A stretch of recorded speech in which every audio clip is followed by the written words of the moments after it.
Welcome back to episode 13 of the Mate Night Podcast. Hi, Dave. Hello, Dave. Thanks for listening. Rachel, thank you for listening. Anyone Rachel. else who tunes in, thank you so much. This week, we have watched 12 Angry Men, 1957 courtroom drama. We are going to start with our gut reaction, as usual. I will count us in, and Fred goes first, or do you remember? I reckon it might be my go, yeah.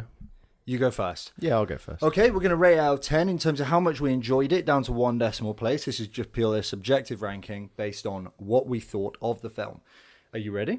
Yeah, and just to say, beyond that, we're going to do just a general spoiler discussion for this one. So we'll do our should you watch it later, but this is just going to be out and out. Let's talk about the film. Outstanding. Okay, so 12 Angry Men, 1957 courtroom classic, starring Lee Jacob. Lee Jacob, oui. Out of 10 to one decimal place. 3, 2, 1, go. 8.8. 8.8! Let's go! We haven't matched one yet. We haven't matched one yet. Listen, Gaib! Mate, what a film. It is quality. I've watched it twice in 2 days. Yeah, to be fair, I had an inclination that I knew you liked would. it based on the fact that you were like, We should we watch it again today? What the... Yeah. That was amazing. Yeah, okay, go on. Let's start with you, because I've seen this film before. Quite a few times. I've even watched the live theatre version. I'm a fan of this film. I didn't know there was one. Yeah, I think It's an adaptation or something. I think it's an adaptation of a play, because you can. It's so perfect for the stage. It is. Like, they really just translated it and added a few elements that made it good for film. But like, even certain scenes, like, you know, the moment where the guy goes on his massive classist rant, juror number 10, right at the end, and everyone, like, it's like a tableau where everyone just stands up and turns away, and you're like, this is the most theatre thing you've ever That seen. explains so much. Yeah, so a lot of the, I guess, choices seem to be directly from stage to screen. And yeah, it was fair. Go on, talk to me. 8.8. You sound surprised by how much you enjoyed it. Yeah, I mean, like, obviously, it's always gonna be difficult to make a film that is literally just dialogue in a room. You would expect that to struggle, and it wasn't like. I mean, the dialogue was great, right? But it wasn't like.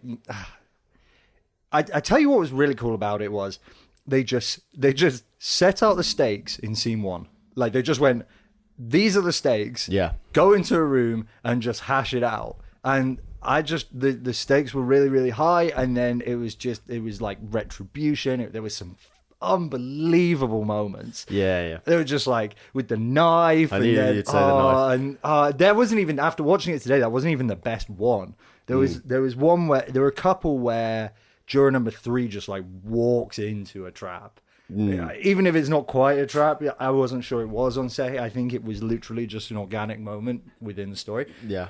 But he just walks into it, and it's just... I'll kill him! Yes. I bet you wouldn't have said that before.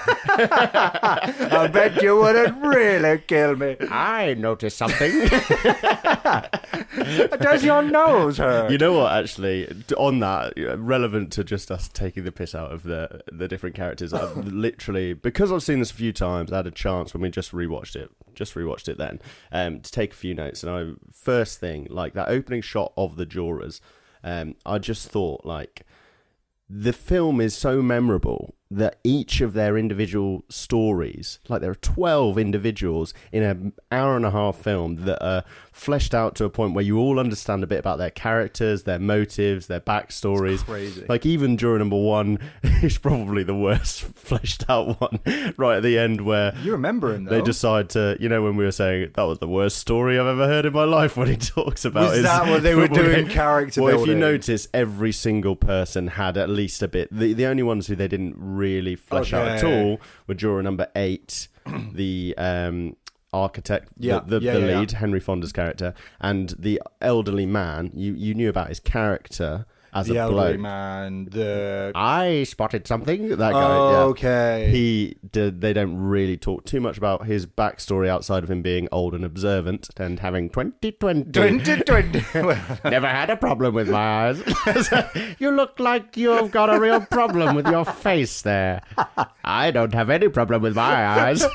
How funny would it have been if he wasn't going anywhere with that point? I found it so funny, like how people, the reaction to the the elderly man. Like, obviously, the point is that he's an incredibly observant man who is just old, and you shouldn't be judged based on that particular character trait. And they, sometimes are a bit heavy-handed in how they balance that. But it was still quite funny how some people would try and be a bit nice. Some people were just completely pissed off by someone were outwardly rude. Yeah. I mean, in general, it's quite...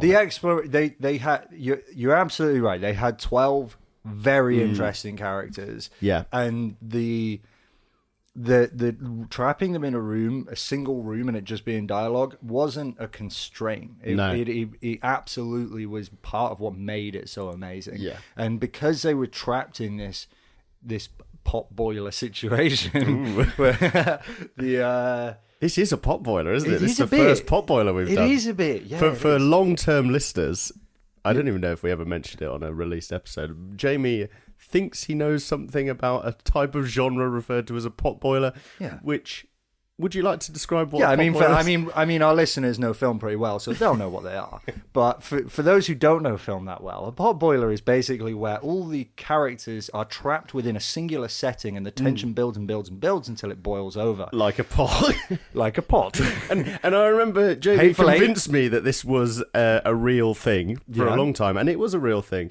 But it turns out it's a book or film or other creative work produced solely to make the originator a living by catering to popular taste. So where you got pot boiler from is definitely not a definition that the dictionary agrees with. You're looking at the wrong definition. I'm done with all this yickety yakking. Don't listen to this, man. He's a pot boiler. All this talking. All these facts. I mean, just steering back to the film, the character exploration was both brilliant, but also it explored themes in what felt like a non-prescriptive way. We've said in a couple of films where they've touched on themes that matter, but it hasn't felt like they're ramming it down your throat. Now, there were moments where, like the older bloke who... Sure. There were moments where it was far less than subtle, but it still felt at least much less than most modern releases to me to be like completely prescriptive to me. And the reason I think it gets away with that, I mean, this is a very well revered film, and although it was revered when it came out, or it was did very well, it seems to have stood the test of time, beyond just a litany of its contemporaries from the 50s. I'm talking, IMDb top 250 list. This is the highest film of that age by a considerable distance. And I guess that there are many reasons, but you don't really know what's going to stand the test of time like that, particularly because there are films from that era that were definitely much more popular when they came out. Yeah. But I think just it's so story driven. Like the story is so excellent. Yep. And some of the things that you mentioned there, sometimes it's a bit heavy-handed in perhaps the way that they introduce the characters' backstories, or particularly some of the scenes with the old man and people being rude to him, how he reacted was kind of like, you thought, would people really be that rude? They're just doing it to showcase these characters' personalities. And I think it gets away with it because it is so old for us.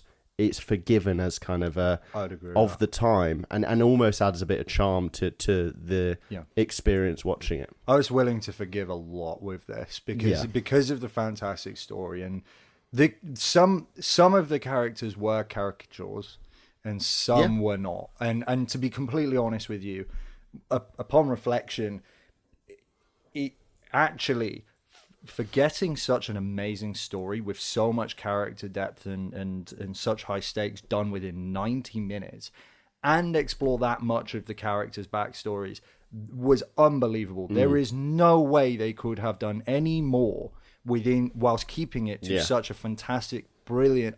You made a point a while ago about a perfect movie needs to be 90 minutes. And at the time I was like, interesting point. But the more I watch films that are 90 minutes, the more I'm like, this is brilliant. I'll say going forward, so for me, under 2 hours is what I have in my head. But yeah, we've watched a few 90-minute ones, and great. This is up there. And so you could, if someone said to me 12 Angry Men is a perfect film, but it fits my definitions. It could be. It's really unbelievable. I'll tell you what. Here's a question. Neither of us gave it 9 or above. So what is it? What is the biggest thing for you that stopped it from scoring a 10 out of 10? Okay, I'll answer this with, whilst I was watching this film, I rewrote a tagline that we could have when we introduce films. So we go, typically we might say, welcome to the Mate Night. Here we're discussing a great of 1950s cinema, transcribed from stage to screen. What do we think? I wrote, today we're going to discuss a film in which a man gaslights 11 jurors into saving a murderer from the electric chair. Okay. It does seem to just get the audience to assume his innocence. So this is maybe why it doesn't go quite as high for me. Maybe it is a perfect film, but it's almost like too perfect. Like it's crafted specifically where it's like, and this point in the story, we need to have this lead to this. And so we're going to do it in this way so that it's so intricately woven that you kind of start forgiving some of the elements of the actual... Because they need to get from one... They need the poetry and the symmetry of one juror being anti and him soft-selling and point by point debunking the parts of the case. And so how they do it is in the way that is most, as I said, the most poetic and the most interesting, which is basically they bring one piece of evidence and he debunks that, and then he gets one more person on side, and it's kind of trickle down. And realistically, I think the way that people would be convinced probably wouldn't be in that manner of... bit by bit. It's almost too perfect. It was sequential. It was like, this is a story, which I know it has to be. But for me, I guess when it gets into the nines, some of the magic of the 9 category, it needs to completely transport me into what the film's trying to do. Whereas this, I'm almost appreciated it as a work of art. I agree with that. Does that make sense? Yeah, that's probably why it didn't get there for me. Like some instances, so obviously there's the way they go about it, and I'm like, oh, that's perfect how they've written it in that way, but maybe just a bit too much. And then specifically on the debunking of each piece of evidence, most of it I'm completely fine with. I'm fine that he found the exact same knife that the shopkeeper had never seen before. I'm fine that the old man's walking scene and how they worked that out, and the eyeglasses and the indents. I mean, all things that are kind of ridiculous, but completely fine with. The only thing where I'm like, do you know which? Can you guess which part? Can't be many pieces left because you've not mentioned the noise and the look. Well, you mentioned the woman's glasses, but they looked over the fact that he couldn't remember what film. That's the thing. That bit, that was pretty. And it's bad, always, and this isn't something that I've come to the conclusion of after watching it several times. The first time I saw it, I was like, he doesn't remember what film he watched, and it's not, and it's the way. Look, okay, if he'd have gone with, he was under great emotional distress, and they'd thrown him down the stairs, and then they'd immediately said in front of his father that. What films did you watch? Tell us. And he'd relied on that. I'd have been like, that's fair enough. It's not as interesting, but I think they wanted to make it more enticing, so they got the guy who's never sweated in his life to then perfectly recite his week and forget and get to Monday when you're like, okay, fair enough. He's gone back quite a few days and then like really detailedly explain the film after the film you watched. What about the second feature? Yeah. The second feature, which was incredibly unknown. The supporting cast in the film you didn't watch. And the guy, yes, he was under emotional distress, but he also didn't remember anything from any of the films that he watched. This guy went perfectly chronologically went through his week and what happened, and only stumbled when you got to the second feature and was one of the actors. I think that part, and I know then you've got the really cool shot of his sweat dribbling down, which he mops off. Good. It was, I think it was more like artsy for artsy's sake. It was an arty film, and I think that I do think that doesn't by default mean that a film can't be perfect, but you did raise more than that, didn't you? And I would agree with you on that, where like specifically the whole alibi thing itself alone is enough to say that it can't now be a perfect film, because it was just so ridiculous. Yeah. Well, just to clarify on that point as well, I don't want when I say a perfect film, my definition of that is very separate to what my highest gut reaction scores could be. Okay. Like I could argue that 12 Angry Men is a perfect film. Okay. From a narrative, in many of the ways that I described, like how they decided to bookend this and work a way of making it so satisfying? Yeah, I guess so. So we're going to do one juror in a murder case where all the evidence against him, bit by bit, convince these people sequentially, and this is how it's going to be a tapestry that's woven through each individual, and then each individual is going to have their moment. That we're each going to understand their motives and their goals, and then we're going to know the reasons why they've changed, whether they are noble or reasons other. And So many reasons. immoral reasons, whether it's for time save, all of that I can appreciate, and then encapsulating that within 96 minutes, Unbelievable. and having it be an amazing film and flawless in its design, I could say that's a perfect film. But there are elements that it doesn't make it as good for me. Do you think that issues as great as that the alibi part of it is stupid is enough for it to then not be a perfect film in my estimation? Yeah, I don't know. There's a perfect film. Surely a perfect film can't, by definition of the word perfect, can't have maybe no very small details could be forgiven for a perfect film, but that seems to be quite an important thing. If you're getting pedantic enough to be like, is a perfect film has to have every single, you couldn't fault it, then I would say I can't think of any film that's perfect. But if it's in a definition where everything is tied together so magnificently, then I could think of maybe 10 perfect films. I probably can list them off. A perfect film doesn't exist. Yeah, but if you use perfect as good enough, like top 10 ever sort of thing, then and it has to also fit some specific criteria. Well, or I'd even say separate to that for me. My idea of what a perfect film is separate to these are my favorite films. Like, I have films which I love and would give high scores personally. I try to take into account how good the film is. But if I love a film, like Princess Bride, which is, is a very, very good film and has elements which make it well encapsulated like this. Yeah. So some could argue that comes under my definition of a perfect film. But that's not because that's one of my favorite films doesn't mean it's in my top 10 most perfect films list. Yeah. If that makes sense. Yeah. I think it was a bloody good film. It was one of my favorite films that we've watched. Oh yeah. I don't think that there is, in my books, I don't think you can ever call any film perfect. So that's always out of the question for me, I think. Unless I'm just going to change the definition of perfect to mean something that doesn't mean perfect. Yeah. But regardless of the perfect question, there were issues with it. And one of the ones which you actually kind of raised it more as a little bit of a positive. There's the alibi thing. That's a problem. Okay. So there's an immediate thing where it's like that.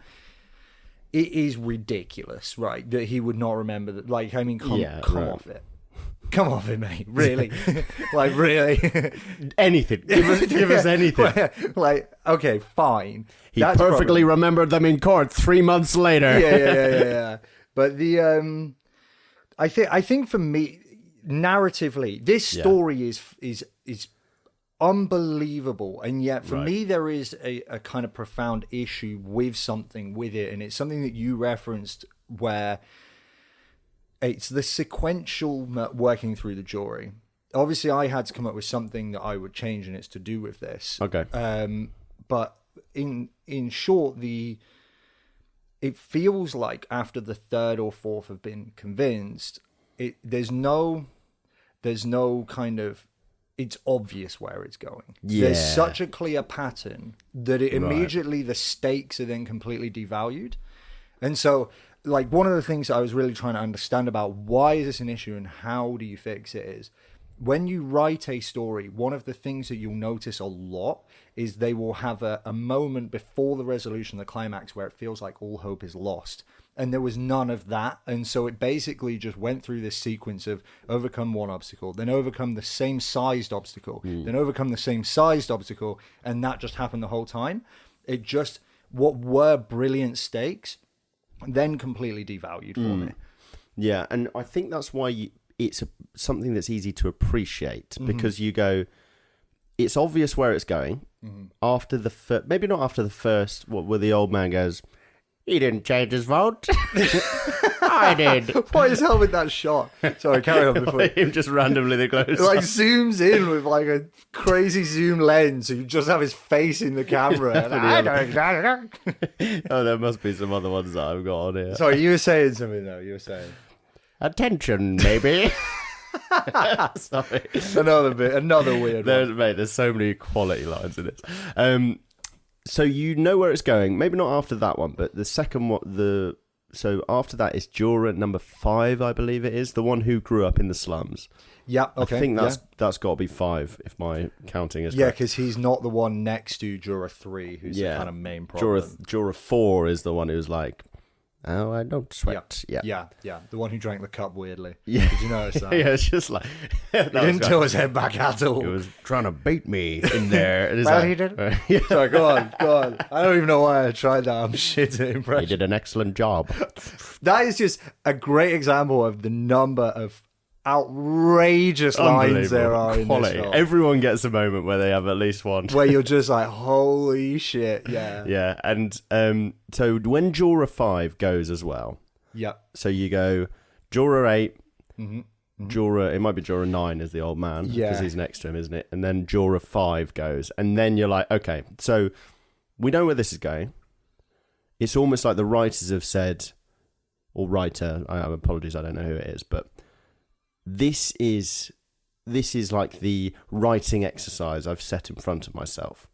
I've got to do all of them, but I have to do them all individually. And so we have to make each one an interesting new idea, which as a concept is really interesting, because we do know where it's going almost, well, very early doors. We can guess this is how it's going to work. So how are they going to go about it? And that in itself is an interesting writing exercise, because I think probably a bloke that wrote this. So they were able to go, okay, now that you know what I'm going to do, now I need to keep your interest in how I'm going to do it. Yeah. And the way I'm going to do that is have new evidence introduced, essentially, which takes out 1 or maybe 2 each time. And why it's going to be interesting is because as we go along, you're going to find more out about these characters and what's going to speak to these individual characters with their own motives and their own experiences. And so that as a concept, we're then brought in and go, okay, yes, that wouldn't happen, that one after another, they all block out. Which is okay. That's fine. I like what you're trying. Let's see how you do it. So, okay, that's good. And I would say I would be more happy with how it worked out if there weren't, as you'd expect, the odd 1 or 2 where that doesn't work as well. Like, you can't have just every single one nailing out the park in a writing exercise like that. They almost did. Most of them work great. Outrageous. And some of them, like, for instance, obviously the sweating scene that I mentioned before, I don't know who that ended up getting, but for me, I'd have been like, yeah, mate, he did a pretty good job of remembering quite a lot there. Yeah. And the guy remembered nothing. But that one obviously got a few people on side. Now, the ones which particularly annoyed me are the 2 who were the most bombastic in their hatred. Now, juror number 9, the sweating guy, juror number 4, the sweating guy, he was very reasonable, and he just needed every piece of evidence to be refuted. No issues with how they got him. Juror number 10, the guy who was like classist, maybe racist and classist, kind of hated. Definitely racist. Yeah, he was clearly like just went on that tirade. Everyone turned around from him, and then they decided that he was thought not guilty anymore, just because I guess he was like, "Oh yeah, I've come to the realization that I'm a bad person." Like a 70-year-old man. Yeah, and he just like sat in the corner and was now like, "Okay, not guilty." And then juror 3, him as well, being like, they basically did the same trick twice, didn't they? Just slightly different reasons. Yeah, and it wasn't good in either situation. No, in either way. Like and maybe that's particularly unforgivable. wouldn't say unforgivable. It's a phenomenal film, but it's a bit less easy to forgive because it's literally the climactic one to get. Yeah. And it's like, okay, you've literally just done this. Yeah. The only difference is this is a father-son thing rather than a class race thing. And basically, he's just had everyone peer pressure them into realizing the error of their ways and then breaking down and saying, not guilty. Yeah, it wasn't good, was it? Those are like my gripes with the story. Yeah. The only other, the difficulty you have is they've done such an unbelievable job of having 12 characters, all of which you care about, positively or negatively, you all care about. And how the hell do you pull that off? So, like, we keep caveating this, but I'm going to continue. This was ridiculously good film. Please watch it. But there was another character that I didn't like, and that was the marketing guy. Yeah, he was just plain annoying. Like, there was kind of like my assessment of, you need the Draco Malfoys, the character, the Joffreys from Game of Thrones. You need the characters you don't like, right? But sometimes you see characters where you're like, they don't need to be that annoying to have the same effect. And I felt like he was one of them, where I was like, he could be better written. He could just be less irritating in the room. Yeah, I get what you mean. I think the first few times I watched it, I had a similar experience with him being so zany. I guess where like he's a marketing guy and he's just like, it's just a bit strange. I told you I work in an ad agency, didn't I? And that I don't mind it as much as I noticed you didn't, because you were just like a couple of times when it came on. The weirdest part of the whole film is that one round of not guilties, not guilties. When they get, like, he's been his character. We know his character, whether you like him or not. He's just a marketer who's talks a bit too much and, should shut the fuck up sometimes. For some bizarre reason, they do the whole guilty, not guilty, close-ups on everyone, guilty, not guilty, not guilty, guilty. 6 for 6, well, 5 for 6. Yep. Juror number 12. He's just staring off in the distance. Away with the fairies. And then like, juror number 12, and he just goes, guilty. We were like, what are you doing? Why did he do that? The most bizarre choice. Why is he not listening? What did they mean by that? What was I just think about that so much. Why? What was the reason? What was the motive behind delivering it like that? Why did they say, can we try it again, but a bit more confused and sarcastic? Just make sure you're not listening when it starts. So out of character. Let's just add anher 20 seconds. Do that? Maybe they were short for time in this film. Well, that's the thing with older films. So you may be aware, but they, the reels that they had, time really was money. So film was expensive. So in older films like that, you can tell because some of the takes have mistakes in them. I did notice that. Not necessarily like, just little fumbles. Outright mistakes, but fumbles. And why that's cool, or whenever I watch an old film, what I really like about that is it seems more realistic. I agree. Like, sometimes it's like, I don't see that in things ever. 100%. We had it with Casablanca. I remember noticing it as well, because I've noticed it in old films I've watched, but I really like it. It adds a real charm to Somebody it. Somebody dropped something in the very last shot where they're all collecting their coats. I saw it the first time round, and I was like, that's so strange. They must have just decided that they couldn't be bothered to do another one, but it makes so much more sense that it would be a money it's because of film being expensive. So they used to just like... Can you imagine how pissed off everyone if we're gets rolling, when you forget your line or something? Yeah, well, there was one, I think, because I don't remember exactly which of his monologues he had. I think it was the first one where he was explaining all the evidence. Juror number 4, who was, had some quite complex monologues, and he had to deliver it in quite a straight talking manner. Yeah. And there was one where he just had a slight fumble in it.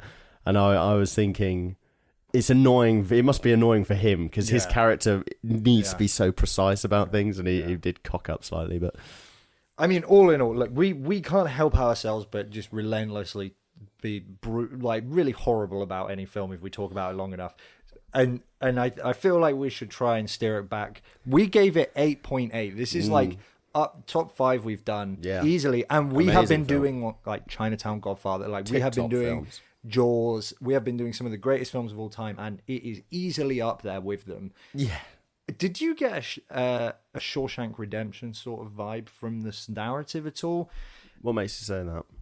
it was something about how satisfying the redemption was, and how gentle the main character was while still achieving their results. There was something so deeply satisfying about that. He is a quality character, isn't he? Henry Fonda's character. So he did.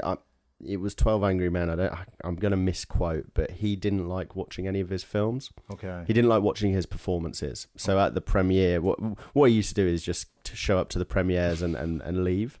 He'd show up for the kind of red carpet elements. And he hated every film he ever watched. He hated just watching himself on screen. I can understand that. Yeah, and he apparently with 12 Angry Men, like did his thing, came in, watched the first 10-20 minutes or something. I was like, I'm gonna dip out. But then he like went past the director and said, wow, we've got a good one here, and then left. And it was like, completely unheard of. He'd do something like that where he really said, look, I can't watch it, but come on, this is looking really good. And he's a very famous actor from that time, like double Oscar winner. He was amazing. I honestly think when I watch a film, I guess in black and white, you can't escape the fact it's an old film. And when I see a film in black and white especially, and there's a good performance in it, I just think it's amazing, because I watch a lot of older films and think generally across the board the performances in older films were worse. It's just because the acting styles different. Well, I think that generally, unless you are specifically not going for realism, if your acting style happens to not be very realistic, then I just think that's bad acting. Yeah, so unless they are specifically going for, almost everything improves through. Right, and I think that when I watch a lot of older films, I don't think they're going for some sort of stylistic thing. I think that generally performances were just not as good. And then I'll watch something like Norman Bates in Psycho, which I think is not quite as old as this. It was very similar time, 1960. 1960, so 3 years later, and then at least one of the performances in this were in 12 Angry Men were just just brilliant, amazing, accompanied by something on the page which is fantastic, but also executed just beautifully. Yeah, it is really quality, and they across the board, like even if they were bad performances in how we would view it these days with our 21st century lens of what makes a good performance. You watch older films and you see how they were performing this, and it feels like everyone just was perfect. They were so good at what they, maybe not perfect, but each one did so well with what they had, and really gave an identity to 12 characters in 90 minutes. That's wild to be able to say. And I was, to finish the point, the opening shot I was trying to make ages ago, but I kept getting excited by all the stuff we were talking about. I remember, so not only how memorable it was, but I remember being amazed because they went through each character, and I haven't seen this in a couple of years, and I remembered each backstory, and I was just looking at them, and I wouldn't have remembered it if you said to me, do you remember which jurors were which outside of it, but I was like, okay, that guy's the broker, that guy's the smart one, that guy's the foreigner, that one was grew up in the slums, that one has this relationship with his son, Henry Fonda's character, the old guy. I could remember each bit so vividly because they'd done such a fantastic job of crafting each character, each of their motives, all of their identities. I think that really, more than anything else, is what gave it such a high score for me. Was how insanely hard it is to have a film which in 90 minutes there are 12 distinct characters, all of whom you care about. Positively or negatively, you actually are emotionally invested in something about them. You remember them, you know who they are. That is just... And then having them interact and having them all sufficiently different as well, that it just creates the most amazing dynamic to sit through. It was just... What a film. What a film. Who was your favourite? Definitely the protagonist. Juror 8 was definitely my favourite. He was such the soft sell. I was my process for coming to should you watch it and segments is often just brain dump as much as I can. And one of the things that I was sort of thinking about with him was, and this is a bit of a character and a bit of a performance thing, but it kind of goes back to that Shawshank Redemption thing of it was a masterclass in persuasion. It was that Socratic method. It was that soft sell. It was so It was so easy. It was so gentle. It was so just amazing to watch these characters who I was getting angry when they were jabbing at him, and I was reacting in ways that you would. And just watching him just absolutely own the room effortlessly for 90 minutes and just direct it in such a gentle, manipulative way was just fucking awesome to watch. Yeah. By far my favorite character. One of my favorite characters in any films. Like, I'll watch this film again in the next week. Yeah, you reckon? Well, Faye fell asleep about 20 minutes into it. So such a shame. I would have liked to have heard what she thinks, whether it's just a... It seemed like it was positive. If it reaches, because obviously Faye's got quite different taste to us as well, so it's quite useful getting a mix of people's opinions on films that are a bit out there. What about you? Oh, I tell you the second favourite, just because I reckon there's a slither of a chance it could be one of your favourites, but we haven't mentioned him yet. I reckon he's the guy who. I reckon I know. He's the guy who goes up to juror 3 and goes, "I'm going to fucking knock you out. You're going to stop behaving." Juror number 6. What a legend! What a great guy! Just he had some quality lines as well. Because he was very moral, but most people thought the guy was guilty because he thought very he was hard guilty. not to see the evidence of him being guilty when you've got two witness testimonies. Yeah, and 6 basically days in all the court, evidence. one-sided argument in court for 6 days. Supposing, and when he's talking about. Yeah, supposing he didn't kill his father. Well, I'm not one for supposing, but I'll give it a shot. Supposing you talk us all out of this and the kid really did knife his father. And he that is so forget epic. That line is quality. Yeah. He also obviously, you say stuff like that to him again, I'm going to lay you out. And you're like, because that guy's the big, juror 3 is the big bad in there, like, going in the brush. He's the antagonist, really, in the story. What was the one where he basically had, I physically abused my son for 8 years before he stopped talking to me. Kids, eh? You're like, this is from a different time. I thought he's never going to get out of a fight in his life. I'll teach him to be a man. I mean, I tell you what, here's a question.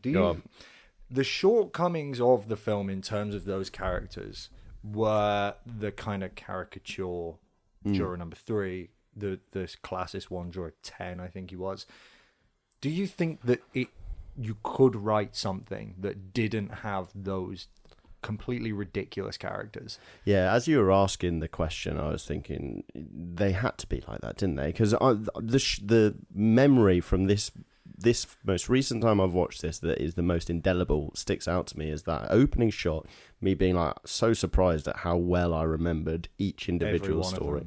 And if they were more realistic but less memorable, then it holds less of an imprint for me, doesn't it? Do you think that it could not have had the same impact? Like, theoretically, conceivably? I wouldn't say that. I'd say that, if there are issues with a film, there are almost certainly ways of making it slightly better. Having said that, like, it's such a weird tangent, but it's like we were talking about football earlier. Sometimes people need to complain about something and they will really fixate on one thing. So in the case we were talking about Southgate's tactics, because you need to have something, and once you isolate that thing, and actually a better example is substitution. So in a football game, there's a big football tournament at the moment for anyone in Europe, they'll know. But the English manager often gets criticised for his refusal to make changes. And people will think, okay, that's going to be the thing that we fixate on. That's the issue. And the problem is you don't know what would happen if you did change that. And quite often there's quite a lot of consideration put into those choices. So it's easy to wish for things that could be improved and then not actually have any plan for how you would improve them. Yeah. I think really ultimately the question is, those characters felt annoying as caricatures. Could the film have had the same impact and not had them as annoying caricatures? Could that conceivably make sense? Or would removing the caricature element by default mean it could not have as much impact? Yeah, I don't think it has to be... I think they could remain caricatures whilst dialing down some of the annoyance, but they had to be caricatures to maintain the impact. Yeah, okay. So you think that you think that you couldn't remove the caricature element? No, I think you could tone down, like, there were maybe things that you would tone down in certain characters, but sometimes just in certain instances. Yeah, like sure. In your case, you say the marketer you didn't like, or he was your least favourite, but it wasn't like across the board all of the decisions they made with that character were wrong. Sometimes, me personally, I quite like his character, even though he's maybe the most ridiculous one. Because sometimes he does have quite valuable insight, and you almost value his insight more because you initially think, what's this guy talking about? Him. But then when he does actually have quite a good point, like right at the start, he says, well, why don't we do it this way? Why don't we all take turns going through and trying to present our case? Because I feel like it's on us to try and influence this guy's decision. And he goes, actually, I don't know what I'm talking about. And they go, no, actually, it's quite a good idea. Yeah, and they say that. So yeah. because he's annoying, the surprise is when he does say stuff that's insightful actually work quite well. It's not holistically only a bad thing, is it? But the thing is, I've had to give this question a lot of thought because I loved this film and I had to prepare a segment that was one thing I would change. And it was like, when I first sat down, I was like, oh God, how the hell am I supposed to make this film better? Yeah. And then I really got thinking about that specific question, and I genuinely don't know. I think that you can, personally. I think that you said, you made an important distinction where you said you can make them less annoying, but you might need to keep the caricature. I definitely agree with that. Yeah. You know, you could just maybe write it a little bit better. There's a question of whether maybe for them to be 12 distinct characters, maybe 2 or 3 of them have to have a couple of annoying traits to keep that variety. Yeah. Could you have 12 distinct characters, all easily distinguishable, none of which annoying? That becomes, it's already difficult. And now you're removing something that 3 of them have to distinguish themselves. Yeah. And then if you do the same with caricature, I genuinely don't think you could with caricature. Well, I think if you think of it like colours, like if they were identified by 12 colours rather than 12 personalities, right, we need to have enough contrast for us to remember them individually. Yeah. We couldn't have, purple and lilac and teal and green. Yeah. We'd have to have the variety in there. So in order to do that, in order for us to look at 12 individuals and remember 12 individuals, remember their jury numbers quite easily just by working. Like if we forget a jury number, we can go, oh, well, he was next to 5 and in between. So then you're like, okay, so it must be jury number 6. Like we can work that out only because of the very nature of their characters being very individual and idiosyncratic and caricature-y.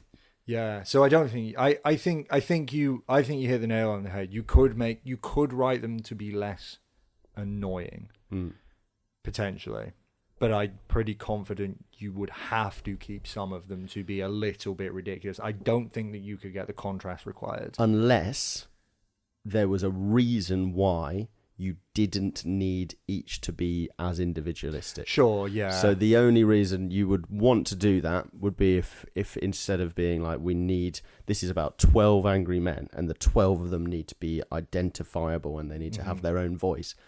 If instead, for the purpose of, I'm thinking theoretically, I have no idea why you'd want to do this, but if you're like, the only reason I can think why you would not want to have them be that caricatured is if it was for the greater good of the film to have some of them more, merged together. I don't think that's ridiculous at all. No. And I think that's partly what made this film so amazing to watch is I feel like almost any other writer would have done exactly that. 4 of the characters would have just been throwaway characters. Yeah. Do you know what I mean? And sure. And the action, like they would have shied away from the challenge of making it just dialogue. And 4 of them would have been throwaway characters. And then maybe they might have removed a bit of the caricature. I just think that this is exactly what made the film special, apart from anything. The more we talk about it, the more I agree with that. Yeah. Like, genuinely, I've thought about this film as being a very good film, but also known other films of that era that I've watched or watched films from kind of the 40s to the 60s and really enjoyed them. And be like, why is it that stood the test of time Why is it that that's number 8 on IMDb's top Yeah. 250? Why is it that people rave this so much? Because yeah, the story's great, but there are loads of stories that are great, and there are problems with it. And the more we've spoken about it, the more it makes sense. Like, I don't know any film. I can't think of any film that is able to develop that many individual characters within that short space of time. And effectively, the complaint I had about them being sequential was almost it's almost, rather than them being caricatures as a vehicle for the process of going one by one, it's almost like the process of going one by one was made in order to shine a light on each of the individual characters more. Like, and if you flip it that way, actually the point isn't to do it. The point of the writer's exercise wasn't how can I show this narrative. I'm trying to explain this. Yeah, it's not so I can show this narrative. Focusing on character, it's actually not narrative. How could I make 12 distinct characters distinct and memorable within 90 minutes? Yeah. And what narrative would I have to write to make that happen? And if that was, if that was the exercise, let's say someone was like, I want to do something. I want to make 12 characters within 90 minutes, completely identifiable.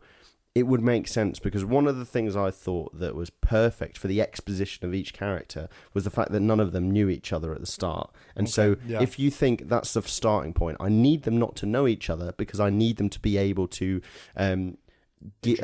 introduce themselves, have their backstory in a way that is realistic. I need the marketing guy to talk about his job in a way that it's just small talk. Yeah. And how would I do that? What setting could I do it in? Well, perhaps in a juror setting where there are 12 random people that have been put together.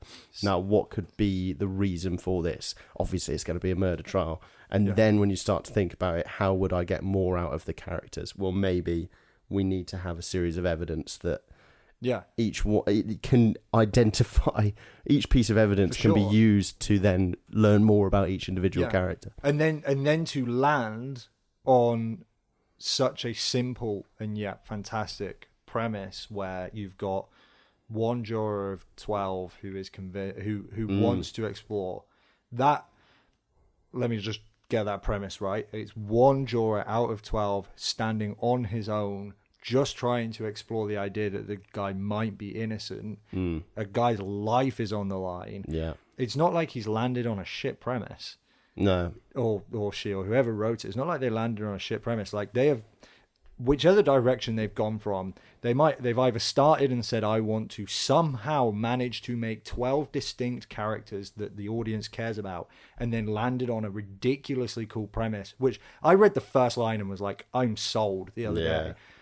Or he started with this really cool premise and then somehow managed to pull off a story in which 12 distinct characters all managed to get enough story in them that you actually cared about them. Yeah.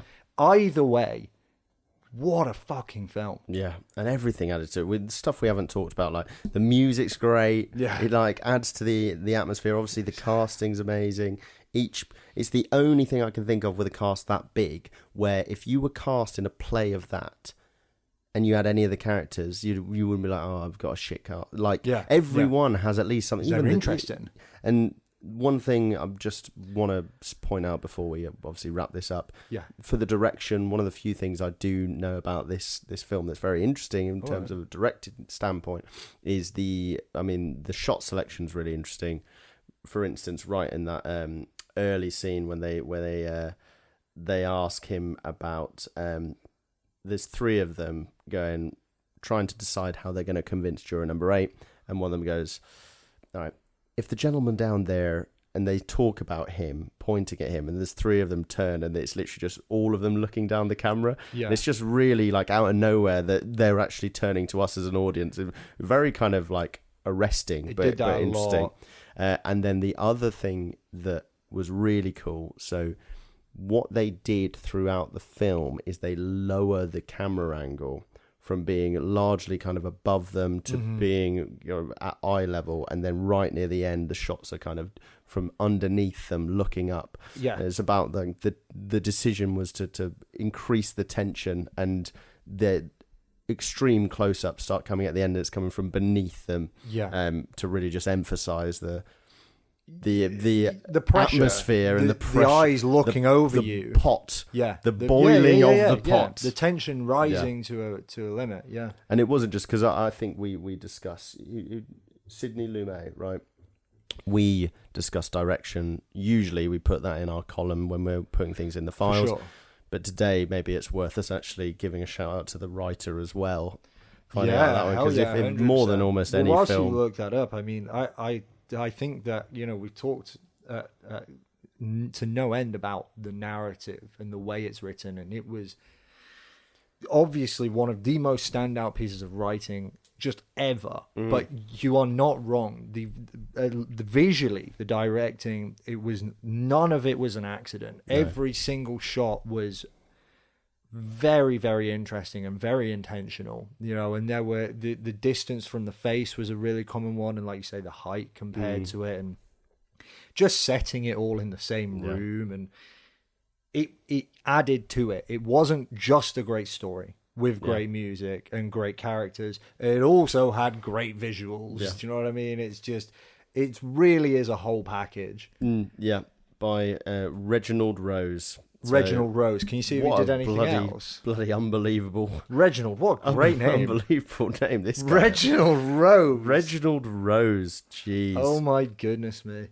So I think it may have been, I'm not sure if it was for, he worked on The Twilight Zone as well, which we spoke about before, by the looks of it. Basis for one, it was basis for one of the episodes by the looks of it. But yeah, Rose was born and raised in Manhattan. Let me have a look actually at the top. An American screenwriter, he wrote about controversial social and political issues. His realistic approach was particularly influential in the anthology programs of the 1950s. Rose was born and raised in Manhattan. He is best known for his courtroom drama 12 Angry Men, exploring the members of a jury in a murder trial. It was adapted for a film of the same name, directed by Sidney Lumet, and released in 1957. So written for the film, or maybe, Yeah. But what a geezer. Reginald Rose, hats off. Genuinely one of the most amazing pieces of writing I've ever watched. Awesome. So good that we can even realise how good it is. Right, okay. So should we just rattle through some of these other scores here then and wrap this up?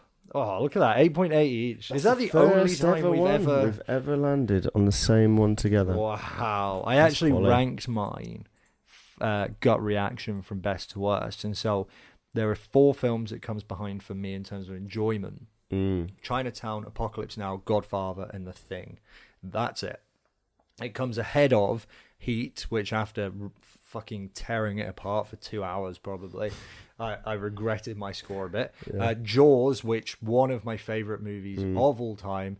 In Time, another one where that was wild. You rated In Time. That was. I tell you what, that was. That was a true gut reaction. I didn't have any time to think about. Off the film. The minute we got off the film, I was 8.7. The Psycho, 1960, 3 years later. So I mean, it's really up there with the greats for me. I think I've got.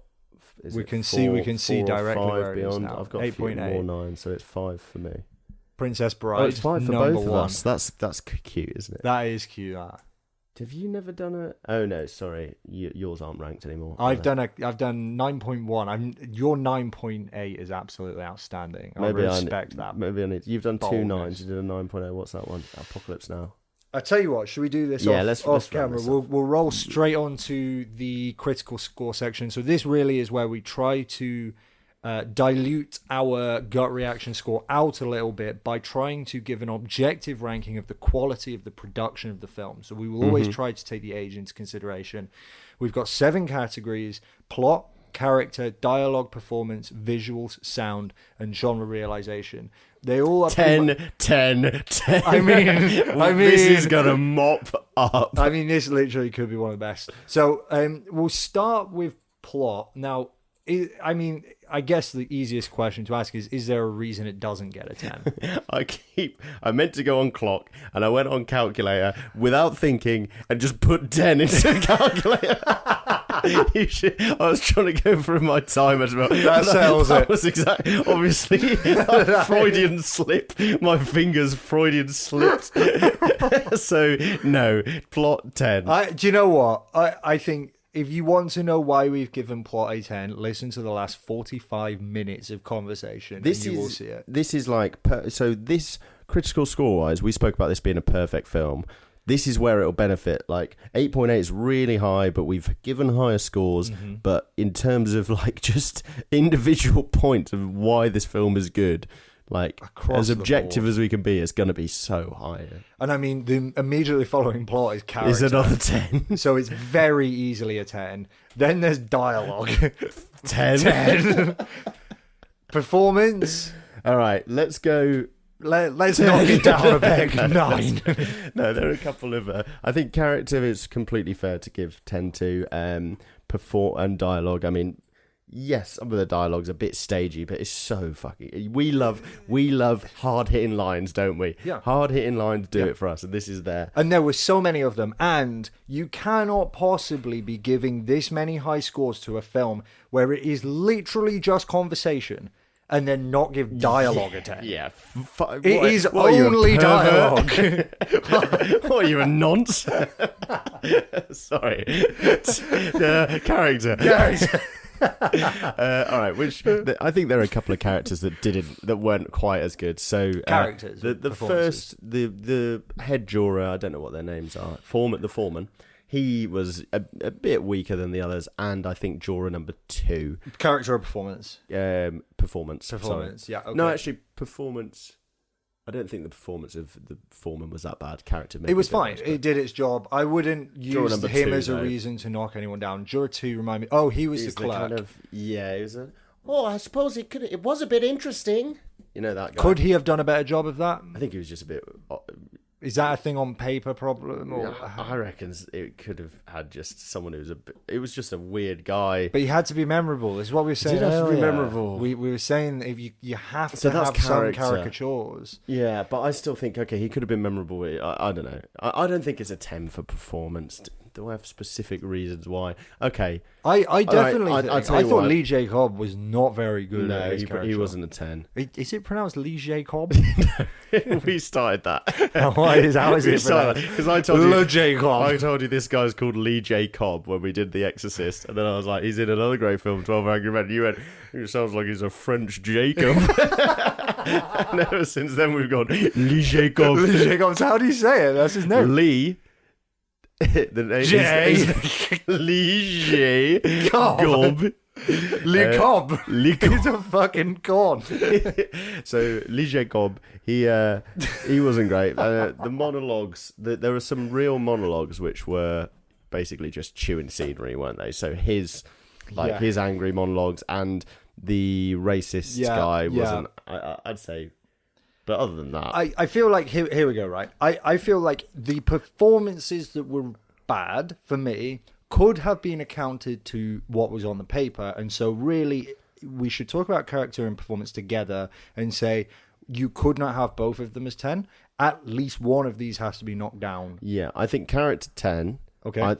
There are performances which I don't think meet what's on the paper. I agree. I say Lee J. Cobb.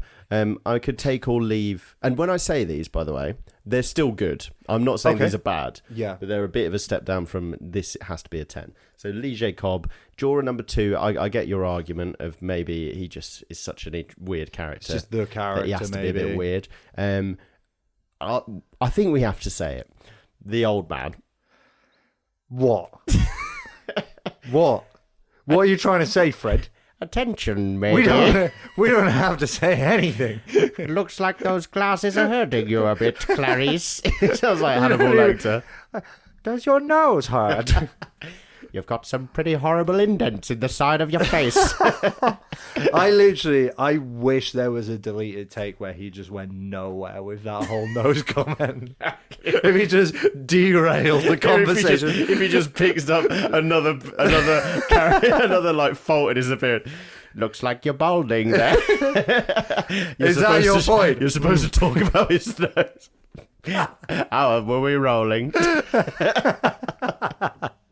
All right, I reckon, yeah. Is it okay, fine. I definitely agree. We can't give character and performance a 10 each. And I would be happy to allocate it to performance. The question then is it an 8 or a 9 or a 7? I'd say 8 for me. I think 8 is fair. I think there were especially some real given good the ones. absolute... Henry Fonda was great. The two I loved the Duran number. It must have been 11. The foreign. Yeah. The watchmaker. We didn't even talk about him. Yeah, the watchmaker. What gives you a right Oh, to mess yes. with another man's life? He was one of the best characters. And performance. Yeah. Both just Unbelievable. unbelievable. I liked the guy. If you say something like that to him again, I'll lay you out. That guy was great. So was the guy who came from the slums. I thought he did a great job as well. He was great. I think there was a lot of really good performances, so it has to be 8 is great. I don't think it would be fair to give 7, and I think that 9. If we've given character at 10, then I think that 9 is pushing it with performance. I reckon 8.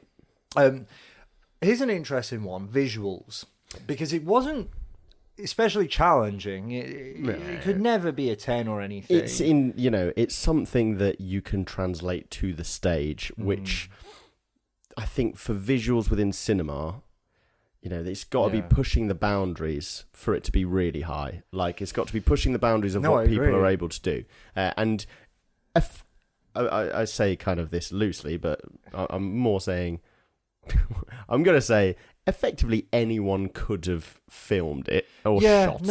I know what you had to be creative with the shot selection, and there was definitely a lot of direction comes into visuals, and we've discussed some really interesting directive moves, but like not overwhelmingly challenging. Yeah, we're not doing it for the visuals, other than like the setting and the tenseness and making that tenseness. Look at it this way, right? If one of our many audience members who are on this, right, are going to choose a film because they want a 10 out of 10 for visuals and they watch this film because we gave it that, they'd be sorely disappointed. Obviously, it's not getting a 10 out of 10. I'm thinking, how low are we going, though? I think it's a 7.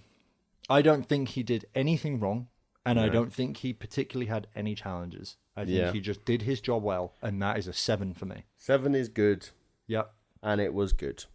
Cool. Okay, brilliant. That was nice and easy. Sound. Like the sound on this. I did like the score. Yeah. Again, not overwhelmingly important or challenging or anything, but for me, it's again, I would be uncomfortable giving this an 8, I think, because it didn't really do that much for sound. Again, if you were one of the many listeners on this Cinephiles and you went A to Z, best to worst sound-wise, and you found this in 8s or 9s for sound, you would probably be a bit disappointed by it. But I enjoyed it still. Yeah. So shall we say 7? Do you think there's a case for an 8? I think in terms of what it brought to what that little score, that little motif did for the atmosphere, there's a case that it was great. But here's what I would say. Really good. Probably could have had about 5 or 6 other versions of that be really good as well. Yeah. When you think of, let's say, Star Wars, right? And some of the score to parts of Star Wars. I'm trying to think of that name of the really cool thing in Phantom Menace. But look, you'd be like, how could they ever? Yeah. Or Lord of the Rings, like Ride of the Rohirrim. How could someone ever better that? You think it's almost inconceivable. Yeah, maybe they could, but like it's so good. Yeah. Whereas this, it was good. So I think we're both 7 with 7. That, yeah, it got to be 7. Okay, so I mean, this has really obviously been a category of contention for so long. Genre realization. I think that what we've basically come to the conclusion is it is a sort of how influential has it been in a way. I think what we sort of said was it's how well does it embody the genre, but equally if it kind of sets the tone for the genre moving forward, then it's always going to embody the genre, right? And that's why we have so many 10s, is we have so many films that every film ever after that in that genre are inspired by it. This, to be honest, this category is much more suited to new films. Like when we're doing classics, Yeah. Like, obviously, When are they not going to be 10s? Yeah. This courtroom, let's say this is a courtroom drama. It's like one of, if not the... Are we ever going to change that to like influence or something? I think it might be worth doing. I would be impact. happy to if you said to change it to influence. I would probably do that. I think if we said impact. Or influence, whatever. Let's say impact's probably better because influence, it might be harder to. I think we could probably just keep all those scores. No, anyway. I agree. Yeah, that's pretty much how we've determined it. But it's clearer, and I actually think that when I am trying to pick what film to watch, sometimes I want to watch a film that matters. Like sometimes I'm like, today is a day where I work through one of the greats, and that would be a really good way of helping me find them. Is what has really been highlighted as one of the most impactful films.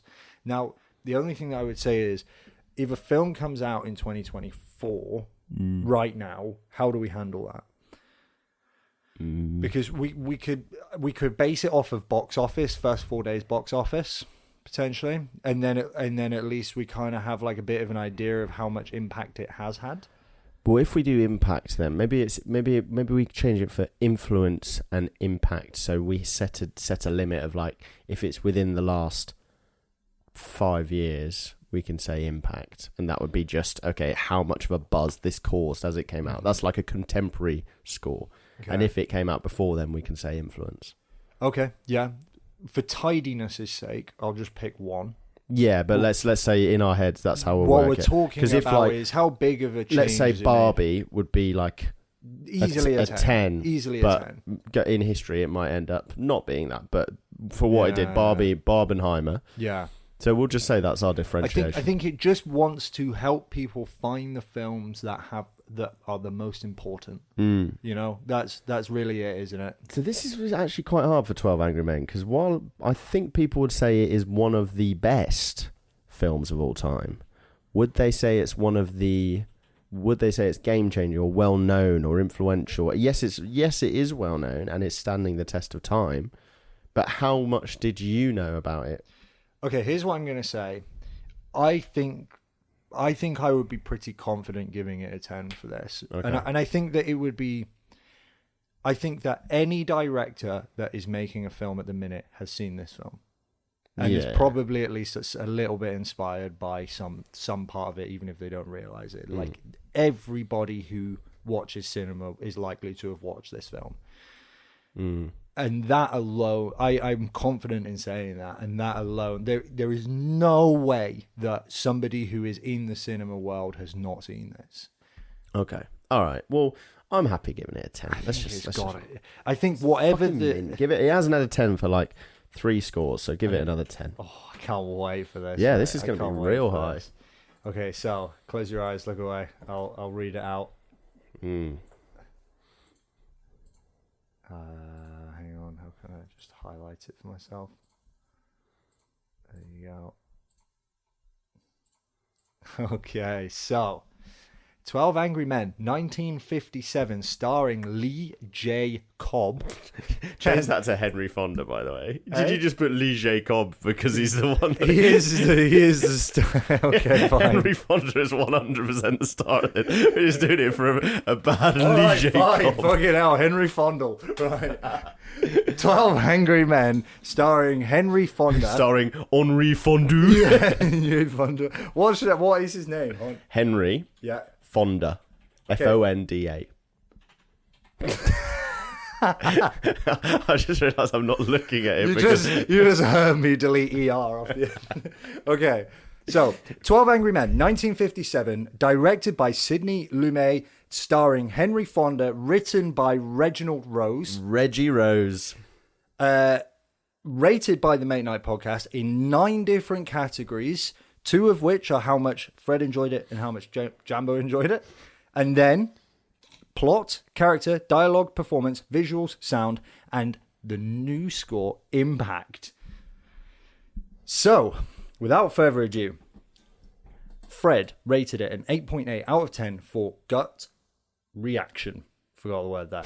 Jambo rated it 8.8 out of 10 for gut reaction. Plot 10, character 10, dialogue 10, performance 8, visual 7, sound 7, impact 10, giving it an average score of 8.8 8.4 out of 10, making it the third greatest film of all time until further notice. Woo. That puts it just behind Jaws.